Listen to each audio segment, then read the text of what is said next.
안녕하세요. 2021년 6월 27일 한우리 영유아부 예배를 시작합니다. 오늘 말씀 제목은 거기서 너를 만나기를 원한다라는 제목으로 오늘 말씀 같이 나누겠습니다. 먼저 기도하겠습니다. 하나님 감사합니다. 일주일 동안도 하나님께서 지켜주시고 오늘도 예배로 하나님 아버지 앞에 나왔습니다. 아버지, 우리를 예수 그리스도의 거룩한 보혈로 씻어주시고 정말 주님 앞에 마음으로 진정으로 드리는 참된 예배자로 우리 가정들과 자녀들이 다 세워지길 소원합니다. 감사드리오며 예수님의 이름으로 기도드렸습니다. 아멘. 자, 오늘 본문 말씀은 출애굽기 29장 38절에서 46절인데요. 제가 오늘은 43절에서 46절까지 한번 읽어보겠습니다. 내가 거기서 이스라엘 자손을 만나리니 내 영광을 인하여 회막이 거룩하게 될지라. 내가 그 회막과 단을 거룩하게 하여 아론과 그 아들들도 거룩하게 하여 내게 제사장 직분을 행하게 하며 내가 이스라엘 자손 중에 거하여 그들의 하나님이 되리니 그들은 내가 그들의 하나님 여호와로서 그들 중에 거하려고 그들을 애굽 땅에서 인도하여 낸 줄을 알리라. 나는 그들의 하나님 여호와니라. 아멘. 아멘. 지난주 큐티 본문 말씀이 계속해서 출애굽기 29장이었는데요. 그 29장에서는 제사장 취임식과 그들이 매일 드려야 할 제사와 제사에 관한 규례, 그 규례들을 말씀하십니다. 먼저 하나님께서 아론과 그 아들들에게 정결의식을 거행하게 하시고 관유를 부은 다음에 비로소 제사장의 직무를 감당하게 하셨습니다. 제사장의 정결의식에 대해서 잠깐 한 1분 정도만 한번 같이 보겠는데요. 먼저 대제사장 격인 아론과 그의 아들들을 먼저 회막문으로 데려다가 물로 씻습니다. 그래서 아론은 제사장의 의복을 입히는데요. 그 의복은 속옷, 에봇 받침, 겉옷, 에봇, 흉패를 붙이고 띠를 띄우고 관을 씌우고 그 관유를 머리에 부어 바릅니다.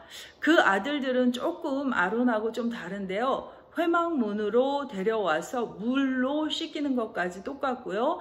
속옷을 입히고 띠를 띄우고 관을 씌워서 제사장 직분을 그들에게 맡겨서 그들의 후손들이 영영이 제사장 직분을 감당하게 하는 것이 하나님의 영원한 규례라고 합니다.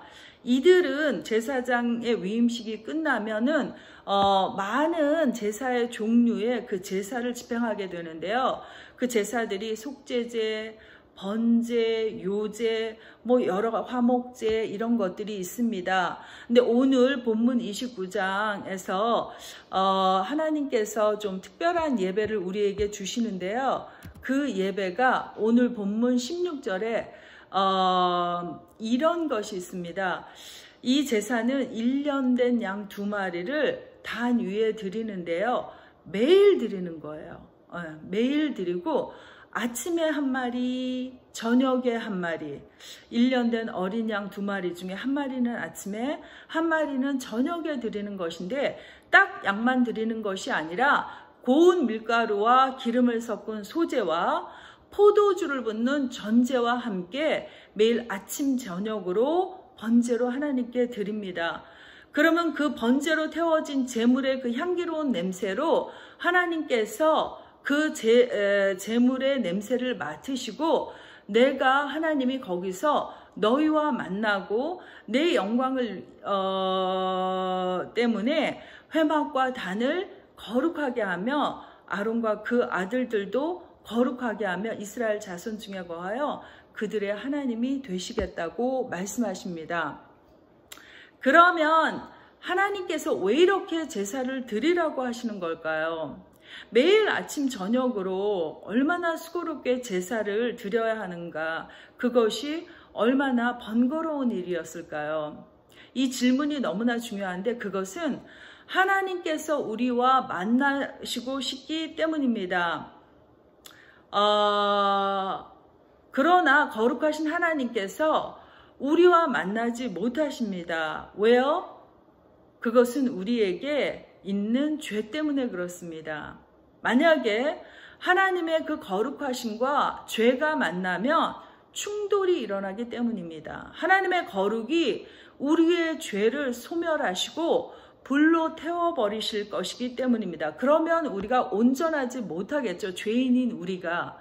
때문에 우리를 위해서 그 죄를 가리우시는 의미로 대속할 제물의 피의 제사를 드려서 그 제물의 향기를 맡으시고 죄인을 향한 하나님의 진노를 거두시고 우리의 죄 문제를 해결해 주시고 거기서 우리와 만나 주시겠다는 말씀입니다. 그러므로 제사를 드린다는 것은 하나님을 위하고 하나님을 찬양하고 그 하나님을 경배하는 그 의미도 있겠지만 오히려 우리를 위한 것임일 수도 있습니다. 하나님께서 백성을 보호하시고 살리시기 위해서 항상 제사라는 속죄의식을 통해서 죄 문제를 해결하고 하나님을 만나라는 것입니다. 내가 너랑 만나고 싶은데 죄 때문에 못 만나니까 이 의식을 통해서 죄의 문제를 해결하고 그 다음에 나랑 만나자. 나는 너랑 만나서 교제하는 것이 소원이다라고 하나님의 그 사랑하시는 백성에게 하시는 하나님의 소망인 것입니다. 그래서 제사는 하나님께서 자기 백성을 사랑하시는 방패막이와 같고 보호장치와 같은 것입니다. 또한 하나님을 만나는 우리 죄된 우리와 만나는 연결고리와도 같은 것이었습니다. 그때 하나님의 영광이 회막과 제사장과 이스라엘 백성을 거룩하게 하며 그분이 거기에 계시며 그들의 하나님이 되시겠다고 약속하십니다. 이것이 하나님께서 우리를 애굽에서 건져주신 이유인 것이죠. 이런 백성을 시편 50편 6절에 보면 제사로 나와 언약을 맺은 언약 백성이라고 말씀하십니다. 결국 제사의 대상은 여호와 하나님이시고요. 누가 드리냐 하면 하나님의 언약 백성이 제사를 드립니다.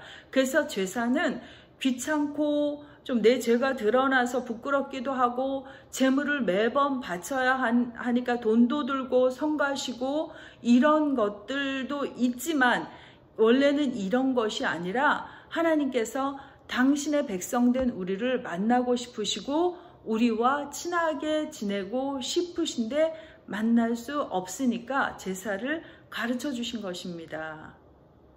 이런 하나님의 우리를 향하신 간절한 사랑을 우리가 알고 전심으로 감사로 하나님께 예배를 드려야 할 이스라엘 백성인 우리가 그 하나님의 말씀을 무시하고 다른 신을 섬기고 우상에게 절하고 이 땅의 것을 위해서 하나님이 아닌 것으로 눈에 보기에 좋은 것을 찾고 구하고 거기에 절하고 온통 거기에 마음을 빼앗기는 것, 그것이 바로 우상 숭배인 것입니다.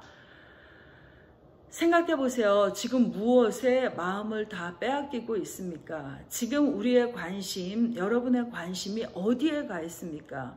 그것이 우상 숭배입니다. 하나님이 아닌 것은 우상 숭배인 것입니다.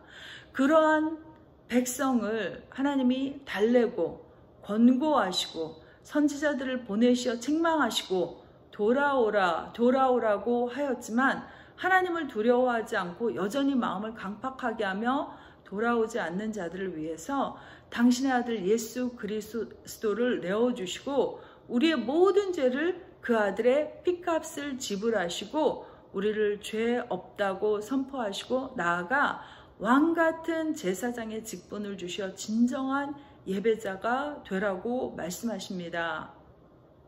얼마나 감사하고 감당할 수 없는 은혜인가요? 예배는 예수 그리스도를 통해서 하나님을 만나는 것입니다. 예배는 예배하는 인생이 가장 성공한 자들입니다. 이것은 많은 사람이 증거하는 것입니다. 예배를 드리는 가정이 하나님 보시기에 가장 사랑스럽고 복받을 가정인 것입니다. 자녀를 예배자로 키우는 부모가 이 세상에서 가장 훌륭한 부모이며 예배를 진정으로 드리는 자녀가 가장 복된 자들입니다. 이 땅에서도 저 천국에서도 그런 자들은 큰 자라고 불릴 것입니다. 그런 자들에게는 하나님의 권능과 보호하심이 늘 그들과 함께 하시기 때문에 이 험한 세상, 이 위험한 세상, 이 정말로 불안한 세상에서도 가장 안전한 하나님의 그 코어 안에, 마음 안에 사는 자들입니다. 우리의 인생은 이 땅이 다가 아닙니다. 이 세상은 정말 잠시이고 이 세상은 안개라고 합니다.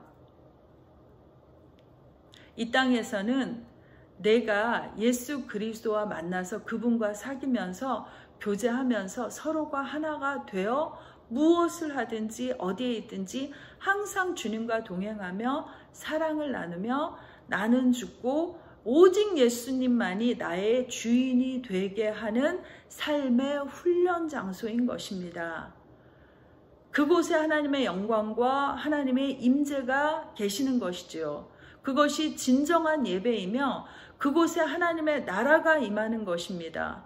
그러므로 우리는 주일날 이렇게 대예배에 나와서 예배 드리는 것도 물론 예배고 중요하지만 우리의 삶의 현장에서도 항상 주님과 함께하는 삶의 예배를 드리는 것이 더 중요합니다. 자녀들에게 예배를 가르치고 자녀들에게 어떻게 하면 하나님을 경외하는지를 가르치고 어려서부터 말씀으로 키워내며 하나님 닮은 예수 그리스도 닮은 자녀로 맡겨주신 자녀를 충성되게 양육하는 것이 우리의 직분이고 예배자의 삶의 태도인 것입니다. 이런 자들을 하나님이 가장 기뻐하십니다. 주님을 모시고 살려고 의식하고 그러기 위해서 성령님의 도우심을 구하고 날마다 사모하는 심령이 오늘 말씀에 나오는 상번제를 아침과 저녁으로 매일 드리는 자들이고 그런 자들에게 만나주시고 정말 사랑한다 같이 얘기하시고 그 하나님의 복을 약속으로 받은 저희들은 정말로 아버지 하나님께 사랑받고 복받는 자들인 것입니다. 우리가 정말 이런 하나님을 모시고 섬기고 참된 예배자의 자리를 우리의 삶에서 경험하시는 우리 모두가 되어서 하나님 기뻐 받으시는 복된 자녀들, 복된 가정들, 복된 저희 자신들이 부모들이 되기를 간절히 소원합니다. 기도하시겠습니다. 하나님 감사합니다. 사랑합니다. 예배하는 자가 성공하는 자입니다. 예배하는 자들이 하나님 보시기에 가장 귀하고 복된 자들입니다. 예배하는 자들이 아버지 이 세상에서 가장 안전한 곳에 거하는 자들입니다. 내가 죽고 오직 예수 그리스도만이 나에게 주인 되시고 왕 되게 하는 그 삶이 가장 지혜로운 삶입니다. 하나님은 그런 자들을 크게 보신다고 하십니다. 감사합니다. 오늘 말씀을 통해서 하나님이 내가 너희와 만나주겠다. 불완전한 예배를 폐하시고 예수 그리스도로 언약 백성으로 완전한 예배를 성취하신 하나님께 감사와 찬양과 영광을 돌립니다. 거룩하신 예수 그리스도의 이름으로 기도드렸습니다. 아멘. 우리 다 같이 주기도문하고 예배 마치겠습니다. 하늘에 계신 우리 아버지, 이름이 거룩히 여김을 받으시오며 나라가 임하옵시며 뜻이 하늘에서 이루어진 것과 같이 이 땅에서 이루어지기를 간절히 소원합니다. 오늘날 우리에게 일용할 양식을 주옵시고 우리가 우리에게 죄 지은 자를 사하여 준 것 같이 우리의 죄를 사하여 주옵시고 우리를 시험에 들지 말게 하옵시며 다만 악에서 구하옵소서. 나라와 권세와 영광이 아버지께 영원히 있사옵나이다. 아멘. 하나님 감사하고 하나님 사랑합니다. 우리 모두 한 주일 예배자로 승리하는 귀한 삶을 살아내시는 저희들 되기를 소원합니다. 감사합니다.